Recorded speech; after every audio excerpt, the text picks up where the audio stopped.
Assalomu alaykum azizlar. Men bu videoni olishga majbur bo'ldim. Olish niyatim yo'q edi. Просто men juda ham bir siqilib ketdim. Ayanchli ahvolni ko'rdim tabiatda. Bunchalik deb o'ylamagandim. Eshitgandim, lekin bunchalikligini mana o'z ko'zim bilan ko'rdim. Hozir biz tabiatda dam oldik.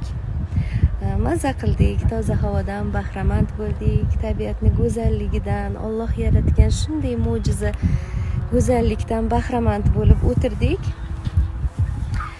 Mana qo'limda musor. Shuncha musor mana yig'dik. Shuncha dam olgandan keyin polni hammani musorini yig'ib chiqdik. Endi buni gapirish umuman niyatim yo'q edi. Bo'lmasa o'sha pamperslarni ichida musorlari bilan birga pamperslarni olayotganimda qo'ynim aynib ko'p aytib bo'lmaydigan darajadagi musorlarni yig'ayotganimizda o'zi syomka qilardim agar niyatim bo'lganda, lekin chidolmadim, to'g'risi majbur bo'ldim mana o'sha aytishga. Iltimos orqanglardan tozalab ketinglar, shunday go'zal tabiatni rasvo qilmaylik iltimos. Chunki biz bu joyni ham zo'rg'a qidirib topdik. Hamma joyni уже yopib qo'yishgan. Zo'rg'a mana shu yerga topib keldi, chunki biz tabiiy prirodada, dikий prirodada o'tirgimiz keldida.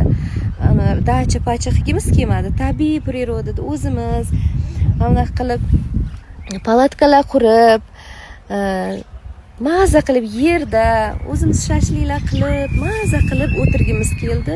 Shunaqa zo'rg'a topib keldik bu joyni. Chunki hamma joyni yopib tashlagan. Nima uchun? Hamma joyni musor qilyapti insoniyat. Unaqa qilmaslik kerak. Oxiri bunaqa tabiatga zor bo'lib qolmaylik, iltimos. Hamma narsani nimani qilsang xor, o'shanga bo'lasan zor degan. Iltimos. Xor qilmaylik. Alloh yaratgan shunday go'zallikni. Bu bizning vatanimiz, bu bizning tabiatimiz, bu bizning uyimiz. Uyimizda bunaqa o'tirmaymiz. Iltimos. Bu hammaga tegishli emas. Bu sal farosatdan kamroq odamlarga tegishli. Endi har kim o'zi biladi nima ish qilganini, lekin iltimos hammamiz orqamizdan tozalab ketsak, bunaqa rasvo bo'lib ketmaydi tabiat. Bu yog'i o'sha yoz, hamma dam olishga chiqadi. Iltimos shu narsaga e'tibor beringlar. Allohdan qo'rqish kerak.